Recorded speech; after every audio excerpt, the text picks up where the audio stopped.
अस्सलाम वालेकुम नाजरीन, आप देख रहे हैं क्रॉस फायर और मैं हूं नौशाद अली खान। नाजरीन, आज़ाद जम्मू और कश्मीर के पहले मरहले के इंतखाबात पीर को हो चुके हैं। जो मीरपुर डिवीज़न की जो 13 नशिस्तें हैं उसमें से 9 जो नशिस्तें हैं वो नून लीग अपने नाम कर चुकी है, जबकि 4 नशिस्तें पीपल्स पार्टी के हाथ आई हैं। मजमूई तौर पर इंतखाबात जो हैं वो पुरअमन रहे।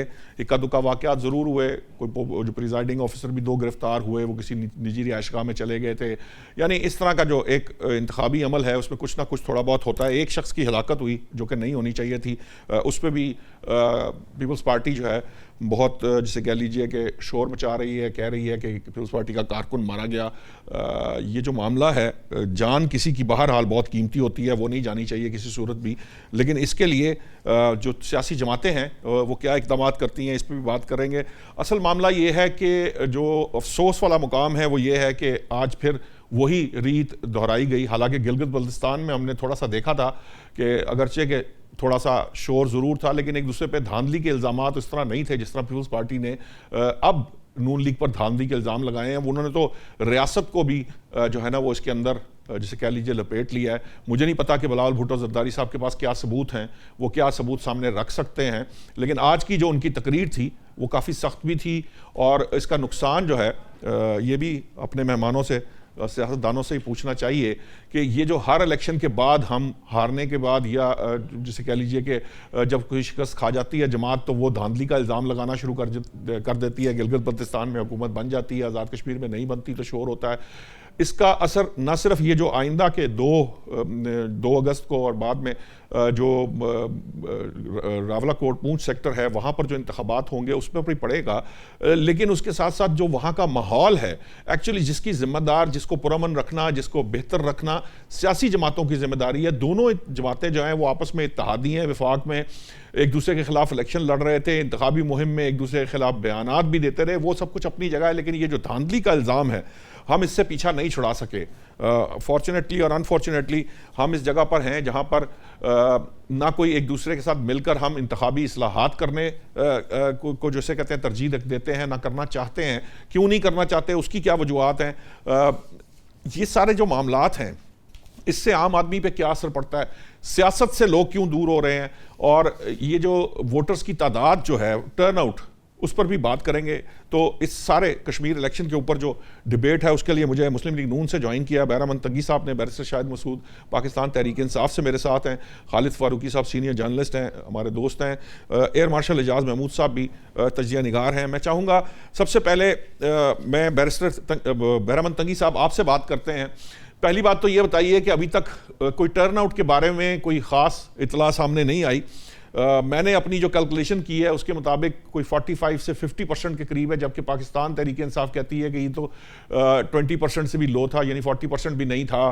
टर्न आउट बहुत मैटर करता है इन अ वे कि आप ये देखते हैं कि जिस किस्म के हालात कश्मीर के थे उन हालात के अंदर ये टर्न आउट बड़ा मैटर करता है। वो कम था, ज़्यादा था, कितना था, वो उसको ऑफिशियली क्यों अनाउंस नहीं किया जा रहा।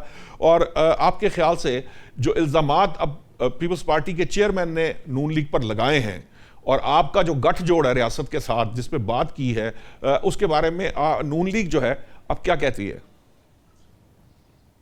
बिस्मिल्लाहिर्रहमानिर्रहीम। नौशाद साहब, आपके 2-3 सवालात हैं और तीनों बहुत अहम है ताकि आपके चैनल के तवज्जुह से और आपके सवाल के जवाब देने में मैं समझता हूं कि आवाम को हम बाखबर रखें। देखिए, जहां तक टर्न आउट की बात आपने की तो मेरे ख्याल में इन हालात में जो कि थ्रेट था कि इलेक्शन हम नहीं होने देंगे, एक्शन कमेटी ने दहशतगर्दी शुरू की थी, वहां पर हमारी लॉ एंड ऑर्डर फोर्सेस के जवानों को शहीद करवाया। तो मेरे ख्याल में दूसरी तरफ बहुत सख्त गर्मी थी। तो इन हालात में जो इलेक्शन हो गया है, मैं इलेक्शन कमीशन को अप्रिशिएट भी करता हूँ, दाद भी देता हूँ कि इन हालात में उसने इलेक्शन को मुनक्किद किया। और बहुत बेशक किसी की जान, चाहे वो एक हो या जितनी भी हो या किसी की भी पार्टी हो, उनकी जान बहुत ज्यादा कीमती होती है। एक आदमी शहीद हो चुका है, मैं समझता हूं कि ये भी नहीं होना चाहिए था, लेकिन फिर भी जो सोचते थे एंकर्स, आप जैसे लोग, पॉलिटिकल जमातें कि इलेक्शन नहीं होगा तो इलेक्शन करवा दिया। जहां तक एस्टेब्लिशमेंट की और रियासत की बातें बिलावल भुट्टो जरदारी साहब कर रहे हैं, आज की तकरीर में, कल वाली तकरीर में, तो मैं समझता हूं कि बिलावल भुट्टो जरदारी साहब ने हुदूद पार की, खत्म की। देखिए नौशाद साहब, ये क्या मैसेज दिया इसने पाकिस्तान की 25 करोड़ आवाम को कि मैं मुर्तजा भुट्टो और शाहनवाज भुट्टो का भांजा हूं। यानी ये समझते हैं कि वो अल-जुल्फ़िकार के सरबराह थे, तो मैं भी एक दहशतगर्द तंजीम बना सकता हूं। देखिए इसको सोचना चाहिए कि जब वहां पे गिलगित बल्तिस्तान में इलेक्शन हो गया और ये इलेक्शन जीत गए, तो प्राइम मिनिस्टर ऑफ पाकिस्तान मियां मोहम्मद शहबाज शरीफ साहब ने मुबारकबाद दी, उनके किरदार को, उनकी कैंपेन को अप्रिशिएट किया और उसको हुकूमत बनाने की दावत दी। लेकिन आज जब पीपल्स पार्टी इलेक्शन हार गया, तो जो कल जो तकरीर उसने की है, उस तकरीर में जो अल्फाज इस्तेमाल किए हैं, ये बिलावल भुट्टो जरदारी साहब के एक पार्टी के चेयरमैन का नहीं है। ये मैं समझता हूं कि इसने भी दहशतगर्दी का रास्ता अपनाने की धमकी दे दी कि मैं मुर्तजा भुट्टो का और शाहनवाज भुट्टो का एक बात चाहूं तो मैं कुछ भी कर सकता हूं। एक बात तो अहम है ना कि क्या आपको ये भी तो सोचना होगा ना कि अगर एक पीपल्स पार्टी एक जमात है, आप जानते हैं वफाकी सतह की जमात है और उसकी भी अपनी एक फॉलोइंग है, उसके बावजूद आप उन मुहर्रिकात के ऊपर बात कर सकते हैं या उन्हें ठीक कर सकते हैं जिसकी वजह से वो इस हद तक मजबूर हुए। उन्होंने जो मुर्तजा भुट्टो की या मीर शाहनवाज भुट्टो की बात की, वो भी इस रेफरेंस में की कि मुझे इस हद तक मजबूर ना किया जाए। उसका पर्सपेक्टिव समझने की भी बहुत जरूरत है। हम लोग स्टेटमेंट में तो फंस जाते हैं, लेकिन उसके पीछे जो अवामिल कार फरमा है, हम उनको नहीं देखते कि वो देखना जरूरी है कि कैसी क्या बात है कि वो इस हद तक जो है ना चले गए हैं। देखिए नौशाद, मैं आपको बता दूं कि कश्मीरी अवाम ने जब उनको मुस्तरद किया, तो इसमें पाकिस्तान मुस्लिम लीग नून का और इलेक्शन कमीशन का क्या कसूर है? किसने यहां तक पहुंचा दिया कि इसने मामू का मते की मिसाल दे दिया?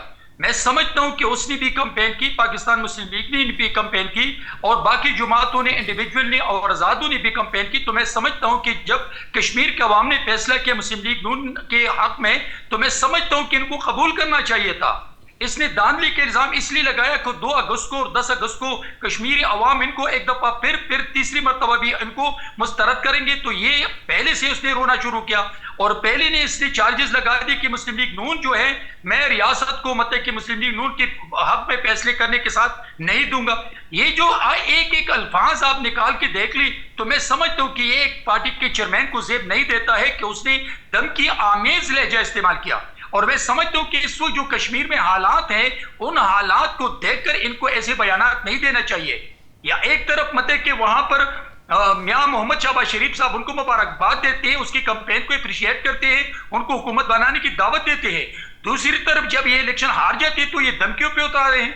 मैं समझता हूं कि इन हालात में बिलावल भुट्टो जरदारी साहब को जो बयान दिया है, मैं इसको कंडेम करता हूं। और ये एक चेयरमैन की स्टेटस है नहीं, इनकी शान नहीं है। ये तो इसको मिसाल देना चाहिए था कि मैं शहीद बीबी का और आसिफ अली जरदारी साहब का बेटा हूं। जो आसिफ अली जरदारी साहब ने शहीद बीबी वो भी बात उन्होंने की, वो भी बात बिलावल साहब ने खैर की। मुझे मौका दे दे सर, 1 मिनट मुझे दे दे जी। जब शहीद बीबी को शहीद किया, तो बिलावल आसिफ अली जरदारी साहब ने तो पाकिस्तान कब्बे का नारा लगाया। उसने शहीद बीबी को मतलब कि शहादत को कबूल किया और उसने ये नहीं कहा कि मेरे साथ ज्यादती हो गई। तो आज क्या हुआ है बिलावल भुट्टो जरदारी साहब की, जो उसने धमकी दे दी। ठीक है, आपका पॉइंट आ गया। इसी बात को जरा आगे बढ़ाते हैं। बैरिस्टर शाहिद साहब, ये जो मामला है, अब ये पता नहीं, आई डोंट नो कि बिलावल भुट्टो साहब क्यों इतना तिलमिला रहे हैं, मुझे नहीं पता कि क्या इसके पीछे मुहर्रिकात हैं। हो सकता है उनके पास कोई ऐसे सबूत हों जिस तरह के इल्ज़ामात उन्होंने लगाए, क्योंकि इल्ज़ामात बहरहाल इसमें कुछ संगीन नौइयत के भी हैं और उसको शायद कहीं ना कहीं जस्टिफाई भी करना पड़ेगा। लेकिन मेरा सवाल ये है कि ये बड़ा आसान तरीका है सर। हमारे यहाँ ये मिजाज है, 2018 में नून लीग इलेक्शन हार जाए तो वो कहती है कि जी RTS बैठ गया। 2008 में हार जाए तो कहते हैं जी ये ROs के इलेक्शन है। 2000 अगला जो इलेक्शन आ जाए, ये जो हमारा गुज़िश्ता इलेक्शन हुआ है वो फॉर्म 47 की। ये जो मामला है, क्यों पॉलिटिकल पार्टीज बैठकर कोई कोड ऑफ कंडक्ट नहीं तय करती, खेलने के असूल तय नहीं करती? ये जो बाद में सिर्फ इसलिए कि मैं हार गया हूं तो मैं लोगों को ये कहकर, क्या आपको लगता है कि आप अवाम या वोटर्स इतने बेवकूफ हैं कि वो इस बात को तस्लीम कर लेंगे कि 4 नशिस्तों पे आप जीत रहे हैं, 9 पे अगर आप हार गए तो आप कहते हैं धांधली हुई, आप 9 पे जीत जाते, 4 पे जो क्या कहते हैं हार रहे होते तो आप कहते हैं ये बहुत बेहतरीन शफाफ इंतखाबात है, जैसे राना सनाउल्लाह और अमीर मुकाम साहब कह रहे थे। तो जीतने वाली पार्टी शफाफ करार देती है, हारने वाली पार्टी उसको तस्लीम करने को तैयार नहीं होती। ये वतीरा आखिर कब तक चलेगा? कब तक वोटर जो है ना वो इस बात को मानेंगे, तस्लीम करेंगे? और सियासतदान जो है वो खुद बहुत वोटर्स को जो है वो अपने से दूर करते चले जा रहे हैं। ये कह के आपने इलेक्शन करवाए हैं, इलेक्शन करवाने का आपको क्रेडिट मिलना चाहिए था, सियासी जमातों ने हिस्सा लिया, आप खुशदिली से कबूल करें उसको, नताइज को। बिस्मिल्लाहिर्रहमानिर्रहीम। नौशाद साहब, बहुत शुक्रिया, आपने शरीके गुफ्तगू किया। गुजारिश ये है कि पाकिस्तान की एक तारीख है और इस तारीख के अंदर सिर्फ 1970 का इलेक्शन था जिसको कहा गया कि ये फेयर इलेक्शन था, और पब्लिक एट लार्ज ने भी उसको इसी तरह ही मंजूर किया कि वो फ्री एंड फेयर था। और उसका शाखसाना क्या निकला कि आपने देखा 71 के अंदर पाकिस्तान टूट गया क्योंकि मैंडेट नहीं दिया गया जिसको मिला था। और उसके बाद से लेकर आज तक जितनी भी इलेक्शंस हुए उनकी क्रेडिबिलिटी के ऊपर, उनकी वेरासिटी के ऊपर हमेशा क्वेश्चन मार्क उठते रहे, और वो क्वेश्चन मार्क थे सिस्टम के ऊपर, इलेक्शन कमीशन के ऊपर और इलेक्शन डे वाले दिन।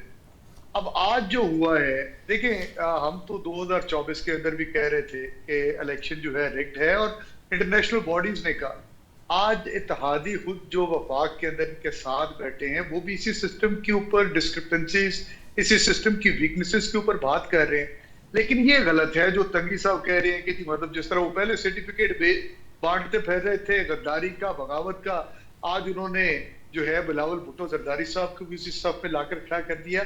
लेकिन जिस तरह आपने कहा कि ये सियासी जमातों ने मिलकर इसको हल करना है, इस तरह ये हल नहीं होगा कि मतलब आप कह दें कि जी जब हम बात करते हैं आपके जी 2024 का इलेक्शन उसके अंदर बेज़ाब्तियां थी तो कहते हैं जी 2018 वाले को उठाकर देख ले।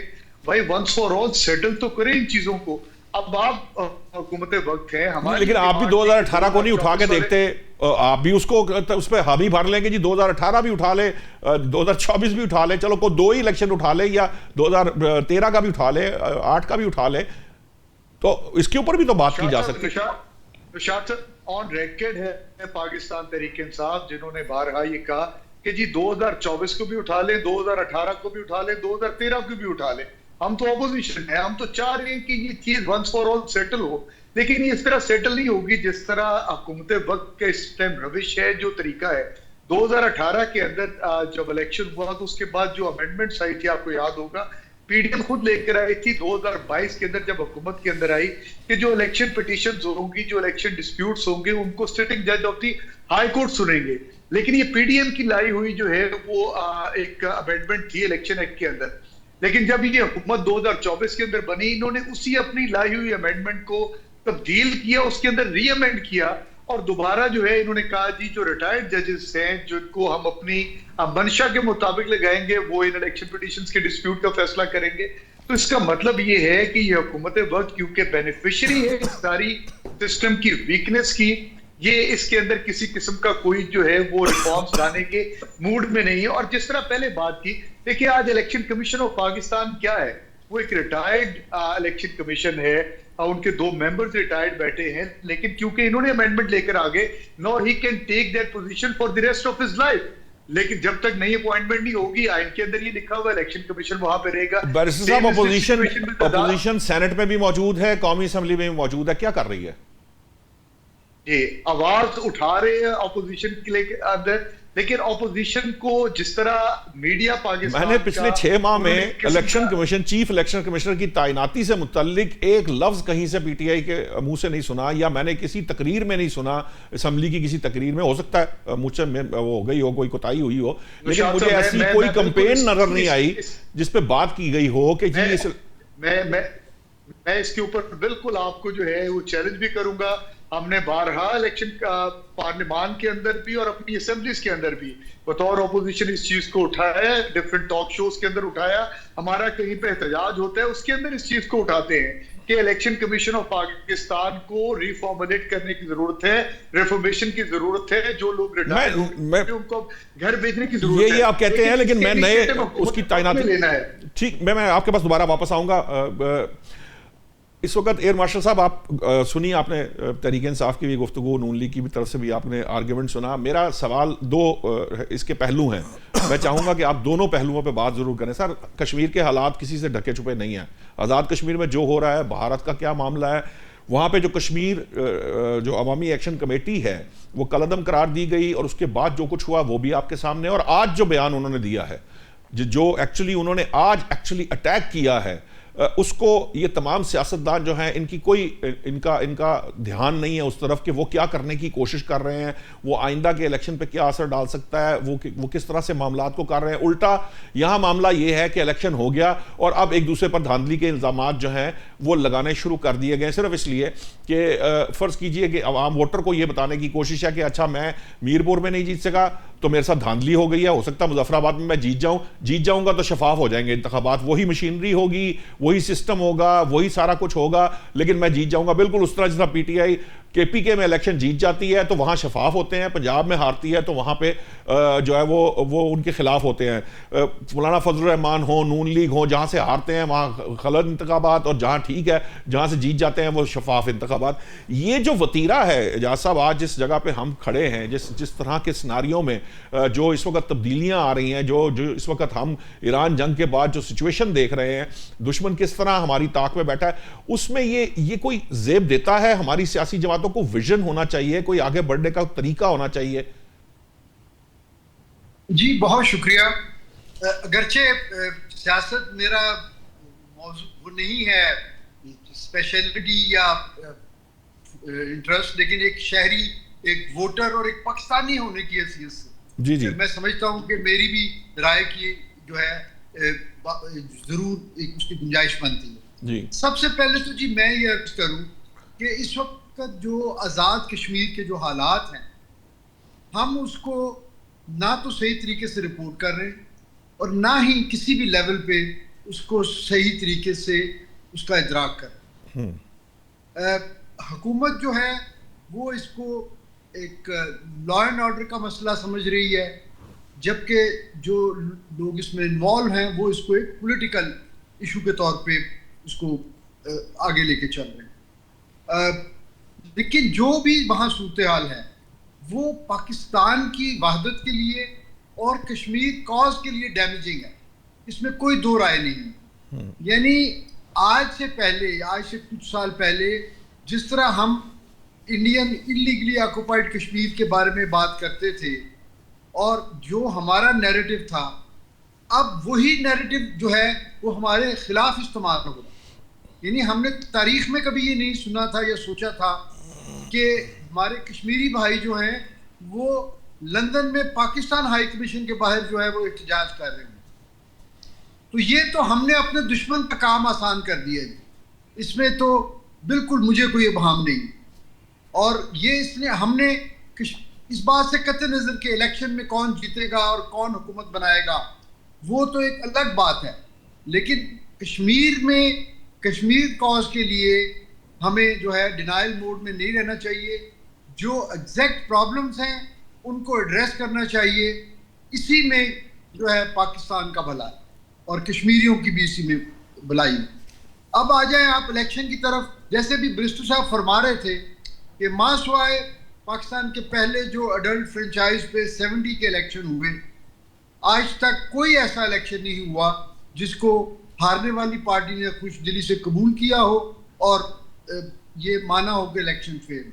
बल्कि अब तो लेटली जो जीते हुए हैं, जो इलेक्शन के बाद हुकूमत के मजे ले रहे होते हैं, वो भी कहीं ना कहीं इलेक्शन के परफॉर्मेंस के ऊपर वो उंगलियां उठाते हैं। एक फेयर एंड फ्री इलेक्शन ही जमानत है, यही वो पिवट है जिसके ऊपर डेमोक्रेसी खड़ी होती। हम अगर डेमोक्रेसी की बात करते हैं, हम अगर जमहूरी इक़्तिदार की बात करते हैं, तो सबसे पहले हमें अपना इलेक्शन प्रोसेस, इलेक्शन सिस्टम को रिस्ट्रक्चर करना पड़ेगा, जिसमें प्री इलेक्शन, ड्यूरिंग इलेक्शन और पोस्ट इलेक्शन हर एक का एतमाद हो।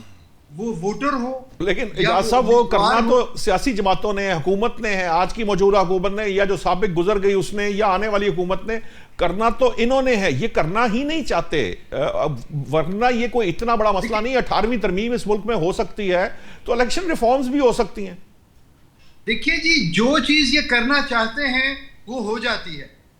जो ये आप देखिए ना, आपके पेशे के एतबार से अगर आप देखें, जो भी हुकूमत होती है वो कदगन लगाती है expression of freedom of expression, और जब अपोजिशन में होते हैं तो फिर हमें सहाफती इक़्तिदार और सहाफत के जो है ना आज़ादी, हम वो डिमांड कर रहे होते हैं।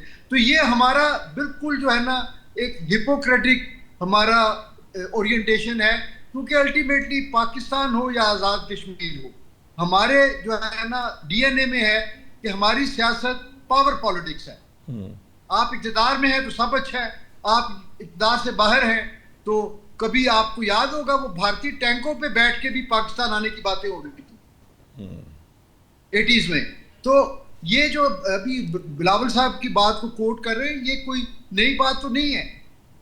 इससे पहले भी लोग इस तरह के नारे लगाते रहे हैं, लेकिन बाद में वो एस्टैब्लिशमेंट के साथ भी इन सिंक हो जाते हैं, और बाद में उनको जो है अपना वो बयानिया कि जी वोट को इज्जत दें या इस किस्म की जितनी बातें हैं। मैं किसी पार्टी की खिलाफ या हिमायत में बात नहीं कर सकता, क्योंकि दैट मेरी वो ओरिएंटेशन नहीं है, ना ही मैं उस पर क्वालिफाइड हूँ। लेकिन पाकिस्तान की खातर और अपनी खुद आने वाली नस्लों की बेहतरी के लिए हमें ये कड़वा घूंट भरना चाहिए। इलेक्शन रिफॉर्म्स करें, इलेक्शन कमीशन को क्रेडिबल बनाएं, ताकि हर एक का एतमाद हो और हारने वाला अगले 4 या 5 साल की मुद्दत के लिए उसको खुश दिली से कबूल करें। जब तक हम ये बेसलाइन सेट नहीं करेंगे, हम जमहूरियत की पहली सीढ़ी से भी ऊपर नहीं जाएंगे। ठीक, आपका पॉइंट आ गया फारूकी साहब। मुझे तो अब ऐसे लगने लग पड़ा है, मैं आप सच्ची बात बताऊं, मुझे ऐसे लगता है कि हमारा इलेक्शन का निज़ाम बिल्कुल दुरुस्त है, उसमें कोई खराबी नहीं है। ये जो स्टैब्लिशमेंट के मत्थे डालने वाला काम है ना, ये हर जमात करती है। कोई ऐसी जमात नहीं जिसने ये काम ना किया हो। हार जाएं तो स्टैब्लिशमेंट जीतने वाले के साथ मिली हुई है। अच्छा जी, अब स्टैब्लिशमेंट क्या करे? स्टैब्लिशमेंट जवाब नहीं दे सकती। स्टैब्लिशमेंट की तरफ से तो कोई एक बात तो नहीं है ना, कोई एक इदारा, कोई एक चीज़ तो नहीं है स्टैब्लिशमेंट। बस आसान सी बात है। असल में ये अपनी हार को छुपाने का मामला है। जो हार जाएगा वो छुपाने की कोशिश करेगा। अब एक जो एजाज साहब को जो मैंने कहा था, ये जो कश्मीर अवामी एक्शन कमेटी का जो आज का बयान है, ये जो उसने कोशिश की है एक्चुअली, जो एक तरह से कश्मीरियों को उभारने की इस अपील तो उनकी किसी ने सुनी नहीं, क्योंकि ऑलमोस्ट 40 से लेकर 50% तक का टर्नआउट का अंदाज़ा मेरा है, हो सकता है गलत हो। लेकिन इस पर्सपेक्टिव के अंदर वो जो अगले इलेक्शन को जो 2 फेजेस रह गए हैं, उसके अंदर जो कोशिश की गई है, ये जो अटैक किया गया है उस मामले के ऊपर, आपको लगता है कि ये किस तरफ ले जाएगा हमें? देखिए नौशाद साहब, सबसे पहले तो मैं इस बात से बहुत खुश हूँ कि वहाँ पे पॉलिटिकल पार्टीज़ मौजूद हैं। मैं तो समझता हूँ कि आज़ाद कश्मीर में जो हालात बने हुए हैं, इसका सलूशन सिर्फ और सिर्फ सियासी है। और मैं 2 पार्टियों ने तो इलेक्शन लड़ा, मैं तो पीटीआई को जिम्मेदार समझ रहा हूँ बाइकाट करने का। बाइकाट इस सेंस में कि नाइंसाफ़ी हो रही होगी पीटीआई से, पीटीआई के साथ गलत हो रहा होगा, लेकिन इसके बावजूद पीटीआई को इलेक्शन का बाइकाट नहीं करना चाहिए था। पीटीआई मैदान में डट के खड़ी होती, और जितने भी देखे ना, अब एक पार्टी जीत गई, एक हार गई, यही होना था। पीटीआई को भी कोई सीटें मिल जाती, ना मिलती, तब भी लोग देखते कि इलेक्शन पे एक सीट मिलती, नुमाइंदगी तो होती, नुमाइंदगी होती ना। पीटीआई देखिए, पीटीआई पाकिस्तान की एक बड़ी सियासी जमात है, इसमें किसी को शक नहीं होना चाहिए। पाकिस्तान में उसके वोटर मौजूद हैं, आज़ाद कश्मीर में हर जगह मौजूद हैं। लेकिन इसके बावजूद अगर पॉलिटिकल पार्टीज इस मैदान में मौजूद हैं, तो निज़ाम की खराबियां हैं या नहीं हैं, ये अपनी जगह पे। लेकिन बहरहाल सियासी जमातों का इलेक्शन प्रोसेस में हिस्सा लेना ये एक बहुत बड़ी बात है। आज तक जब कभी कोई मसला बना है, उसको सियासी जमातों ने ही हल किया है। दूसरी बात यह, मुझे बड़ी अच्छी बात लगी है मार्शल साहब की, और जब इदारों से कोई शख्स ये बात करता है तो फिर और भी आपको हौसला मिलता है कि फ्रीडम ऑफ एक्सप्रेशन वो चीज़ है, अगर वो हो तो आपकी एस्टेब्लिशमेंट भी गलत नहीं कर सकती, आपकी पॉलिटिकल पार्टीज भी गलत नहीं कर सकती, आपका इलेक्शन कमीशन भी गलत नहीं कर सकता। इलेक्शन कमीशन कहाँ सोया हुआ है? जब उसको ये पता चलता है कि सिंध से इतने वजीर आके इलेक्शन जो कैंपेन है आज़ाद कश्मीर में उसमें हिस्सा ले रहे हैं, या कई लोगों को मराहत दे रहे हैं, या पंजाब की वज़ीर आला वहाँ जाए, या किसी की तरफ से बसों के तोहफे दिए जाएँ, तो ये इलेक्शन को मुतासिर करने वाली बातें है ना। इसमें इलेक्शन कमीशन की कमजोरियां सामने आती हैं कि इलेक्शन कमीशन ने क्यों नहीं एक्शन लिया, कि कौन कौन यहाँ पे आके बैठा हुआ है। नवाज शरीफ साहब वहाँ पे गए तो बड़ी खुशी की बात है, बिलावल भुट्टो वहाँ पे गए। बाकी रही बिलावल भुट्टो की स्पीच, देखिए यहाँ पीटीआई के नुमाइंदा जो है वो भी मौजूद है और मुस्लिम लीग नून के भी, आपको पीपल्स पार्टी का भी कोई बंदा जी वो हमने तो कोशिश की थी लेकिन अभी वो नहीं आ सके चले। लेकिन इसमें मैं ये समझता हूँ कि बिलावल की स्पीच पे अगर तो सिर्फ एक फिक्रा बोला होता, ये वाला मुर्जा भुट्टो वाला और शाहनवाज वाला, तो मैं कहता कि जिम्मेदार है। बिलावल ने काफ़ी लफ्ज़ उसमें बोले हैं और पाकिस्तान की, रियासत की, आज़ाद कश्मीर की, हर जगह पे एक होने की और मुहिब वतन शहरी होने की उन्होंने बात की है, मुहिब वतन सियासतदान होने की बात की। मैं नहीं समझता कि किसी बड़ी पॉलिटिकल पार्टी को, ये छोटी पॉलिटिकल पार्टी को या उसके नुमाइंदों को किसी जगह अपनी हुब्बुल वतनी साबित करना पड़ती है। वो मुर्तज़ा भुट्टो को और शाहनवाज को आप पाकिस्तान की सियासी तारीख में से निकाल नहीं सकते। वो मुर्तज़ा शाहनवाज जो पहले एक बाप के बेटे, वो इस शक्ल में क्यों बने, इसका एक पस मंज़र है।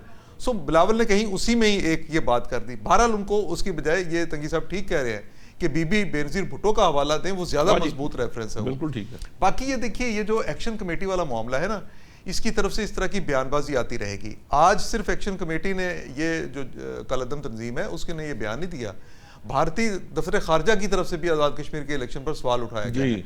सो आपको बातें कई जगह पे मिलती हुई नजर आती हैं। ये प्रोपेगेंडा जो जॉइंट एक्शन कमेटी ने मुतालबात की आड़ में शुरू किया हुआ है, कश्मीरी अवाम के साथ जो महरूमी का खेल है, ये सिर्फ कश्मीर में नहीं है, पाकिस्तान में भी हम इसी तरह इस पे शिकवा करते हैं। हमारी बहुत सी हम सेगमेंट ऑफ अपनी लाइफ सोसाइटी में जो है, समझते हैं। लेकिन इस सारे कुछ के पीछे जो कि JKLF वगैरह वहाँ पे जिस तरह इन्वॉल्वमेंट उनकी हुई, ये जैसे एरमाश साहब ने कहा कि बैरून मुल्क से वहाँ पे लंदन में पाकिस्तानियों को वो एलिमेंट है जो एक खुद मुख्तार कश्मीर का नारा लगाता रहा है। हम कहते हैं कश्मीरी एलिमेंट भारत की जो मिलना चाहिए, वो जो एम्बेसी है वहां पर भी मुलाकातों की बातें सामने आई। हम देखिए नौशाद साहब, हम कहते हैं कश्मीरी आवाम को हक़ खुद इरादियत मिलना चाहिए, लेकिन ये जिस सेंस में, जिस तरह से, जिसको बेस बना के ये प्रोपेगेंडा किया जा रहा है, इसके पीछे हमें भारतीय एलिमेंट और वो एलिमेंट जो यहीं से बात शुरू करूंगा। मुझे जरा ब्रेक का कहा जा रहा है, अज़ान का वक्त है। मैं अभी लेते हैं ब्रेक के बाद वापस आते हैं तो यहीं से बात का सिलसिला जोड़ते हैं।